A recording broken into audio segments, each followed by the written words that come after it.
Hi everyone. Well, this week's video, or shall I say this month's video, is going to be another slideshow. But before you watch the slideshow, I want to discuss, as some of you will know, my essential tremor. So if you're not really interested in that, and which I can quite understand, you can zip through to the slideshow if you like. But I've had some questions. I've had people not questioning me, but they've asked me some questions about my videos and why they're so short, and how does the tremor affect me? Not on YouTube, not just on YouTube, but outside of YouTube as well. So I thought it's about time I really start answering some of these questions, really, and plus. The way my channel is going to go, or if it does go, I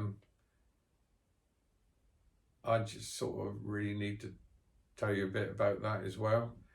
So my tremor started in 1993, and I went to the GP because I noticed a tremor, and I thought I had the onset of Parkinson's, but he said, no, you haven't got onset of Parkinson's, you've got essential tremor, which I've never heard of before. So, but I know a lot about it now, that's for sure. How does it affect me? It affects me in such a big way. My life is controlled by this tremor, totally. I can't write. That's all gone now. I can't write a thing. Even if I try with two hands now, it's just a mess. I can't pick a cup up. I can do it sometimes with two hands, but that can be just as hard. So I spill things. It's if I eat, it's really difficult. It's just an horrendous condition, really, and if anybody's watching this got essential tremor will know exactly what I'm talking about, and anybody with Parkinson's will know exactly what I'm talking about. Just normal day-to-day, what we all take for granted, I really struggle with, and I've coped with it really well over the years. I've got a lot of patience as a person, and but it's starting to get me down. I mean, a few years off 70 now, and my GP always said that as the years go on, and when you get to quite an old age, it will be bad. It will get worse, progressively worse as the years go on, and it's exactly what's happened. So, going out, when I go out, if I go to a restaurant, that's embarrassing. So you have that embarrassment as well you have to cope with, because people do stare. Unfortunately, they do. Generally, when you look at somebody who's staring at you, they normally look away, but you get some who don't, and they just watch you. I've had that a few times actually, and that makes you feel really uncomfortable, which makes your shakes even worse. You can't even put food into your mouth, really. So it becomes pretty uncomfortable at times. I used to try to avoid going out, but you can't do that. So I just have to put up with that. So I'm just trying to explain how things are, living with this condition. I mean, I have to say sometimes, I have to say really, it's got so bad that when I eat now, when I'm at home, I have to put a towel around my neck, because of the, food and stuff. It's pretty depressing, really, when I really think about it. With other things going on in your life as well, which are just not, which are equally, not equally as stressful, but are stressful. and with the added of stuff, struggling with this, it does get you down, it does get you depressed really. But I try to be upbeat with it as much as I can, but you're only human, aren't you? So anyway, going back to the channel, I could go on for ages about how it affects me, but the photography side of it, it's getting terrible as well. Because people have asked me why my videos are short, or like I say about my tremor, and my videos are short, might be short to watch, but they take nearly a day to film really, because I don't put just a GoPro on my head and walk around and just walk straight and whatever, and I don't talk into camera. I couldn't even if I wanted to. I've tried it with a tripod and that, but it's no good. So what I try to do is film the environment I'm in, as you see in some of my videos. So I try to create the atmosphere of where I am and so forth. But it takes so long to do. I mean, setting up a tripod and then on to me photography and back again and then I'm dropping it, and it's a nightmare. It's a complete nightmare. So so a 6-7 minute video could take me 4 hours just to do the videography, and that's without the photography. So by the end of it, I'm so tired, and then it takes the enjoyment out of it. And I am a photographer. I'm not a videographer, as much as I really enjoy doing the videography, but I'm beginning not to enjoy it because of the stress levels involved, and and the other thing is that I mean, last year I was down at along the south coast in a very stormy day, and this is how dangerous it's becoming. Because when I was down there, I was near quite an edge of the cliff walk, and one side is like 300 to 300 foot drop, and unfortunately I looked at my camera when I do these things. When I look at, so I take my eye off where I'm standing, I just fall. I just wobble and fall. And lucky enough, with the wind, gale force winds hitting me, my balance went and I fell, onto the rocks. It was like a tree, just went over, and hit my elbow right onto the rocks as I crashed on it, and my whole body went into shock because of the pain was absolutely horrendous, and so my whole body went into the shock. My sweat just came straight out of me, and I'm laying there in all the sheep's poo, because the sheep walk along this track, and I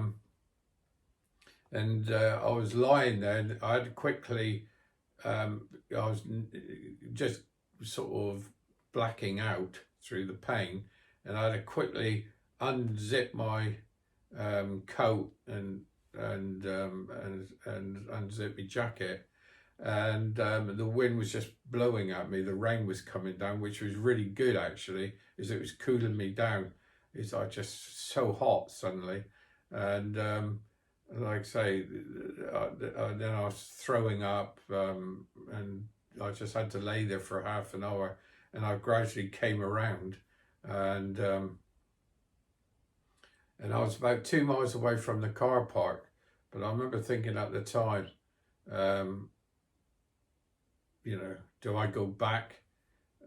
Because my elbow was just bruised so badly, and it was just in agony. But I thought, no, I've come 2 miles. I don't want to just walk back with nothing. So I carried on with my photography, and actually I did get a couple of good shots of the waves. It was a painful 2 shots, but I managed to get them. And then I sort of, once I I got that in the bag. You know what it's like. You know, you think, yeah, I want to do this. You know, so when I looked at the back of the camera and I knew I had a couple of good shots, and I thought, right, that's it. I'll make my way back. I got what I wanted, and so that's what I did. So I just carried on back to the car. But it was, that's how bad it's getting. It's getting a bit dangerous, really, which I have to be very, very careful of. So yeah, I've had to think seriously about which direction I'm going, if any direction at all, with this channel. I think I want to keep it going, that's for sure. But I know I needed to change direction, because a lot of people probably think, oh, you must use a tripod if you got the tremors and you'd be okay. Well, to a certain extent, it does work. But the problem with that is trying to get your camera on the tripod. I've chucked my camera or flung out my hand onto the sand. The shakes are so bad, I can't get it into the shoe of the tripod. This year I bought a brand new wide angle lens, and I've got my camera on the tripod eventually, and I need to change the lens because I needed a wider shot. So I bought a brand new wide angle lens, try to get it on, off my hand it goes, flying through the air, into the sea, into the sand, hitting the rocks. It's all scratched, and and you go, oh God, why am I doing this?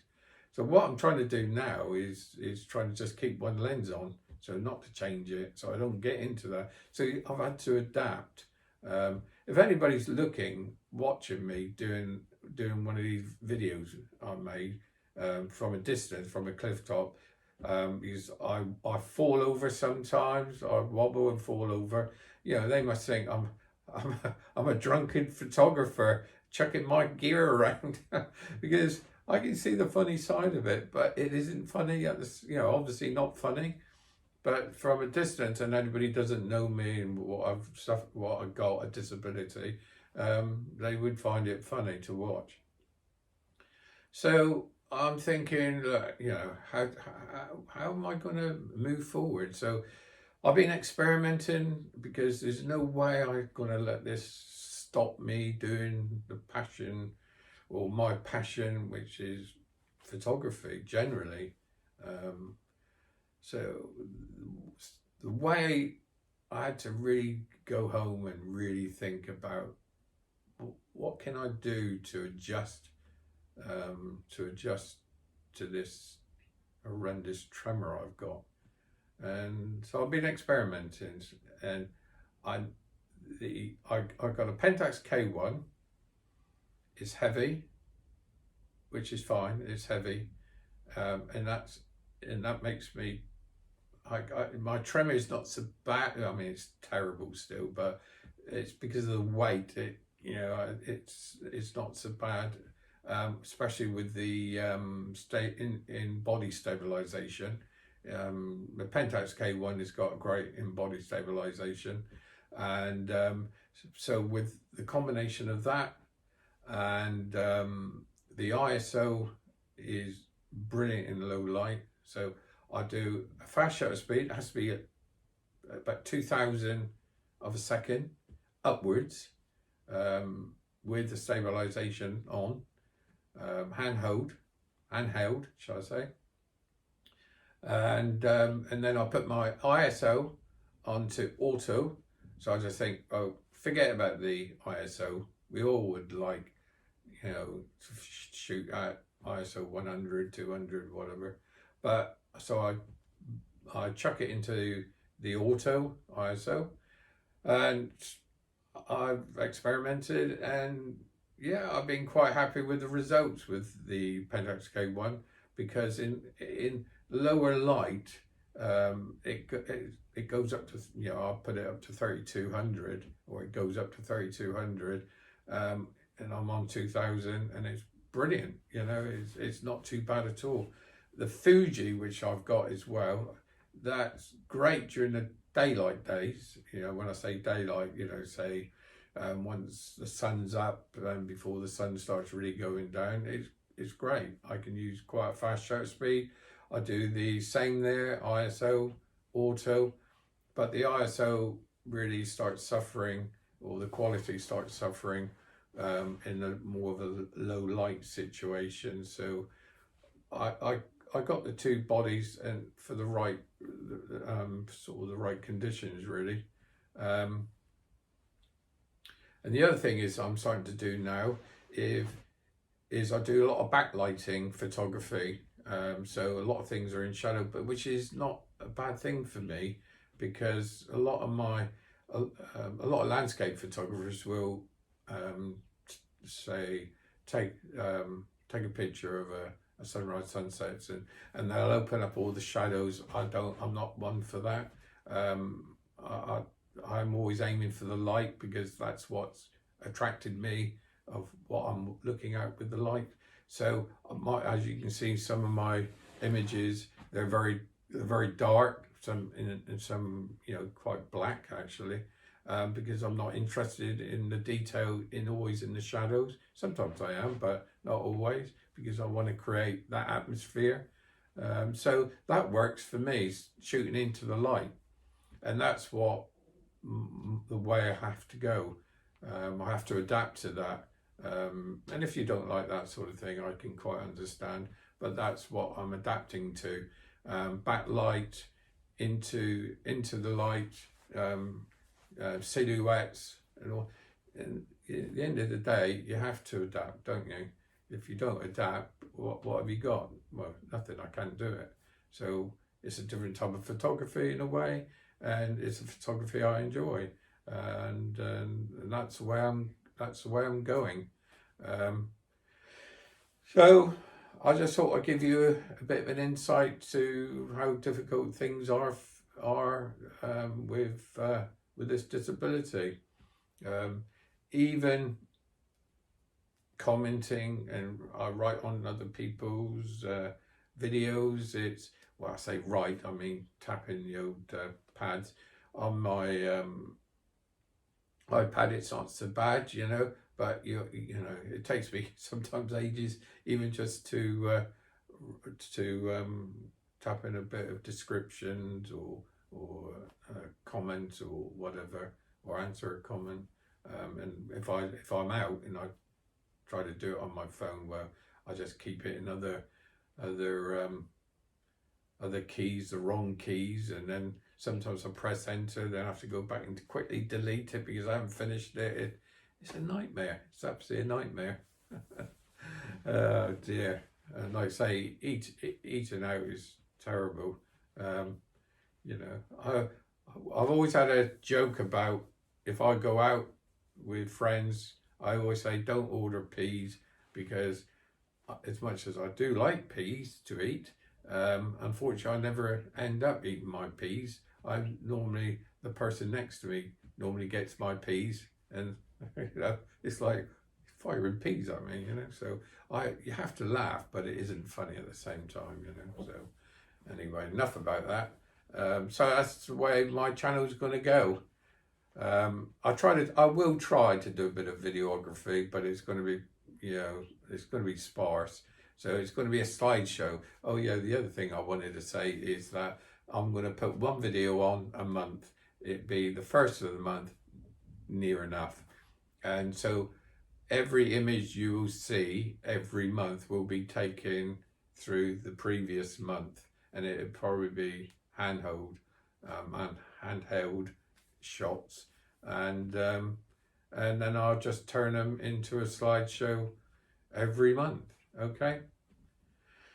Anyway, there you go. I hope you're not too bored, and I hope you enjoy the slideshow, and I'll see you on the next. Cheers. Thanks for watching. Take care. Bye.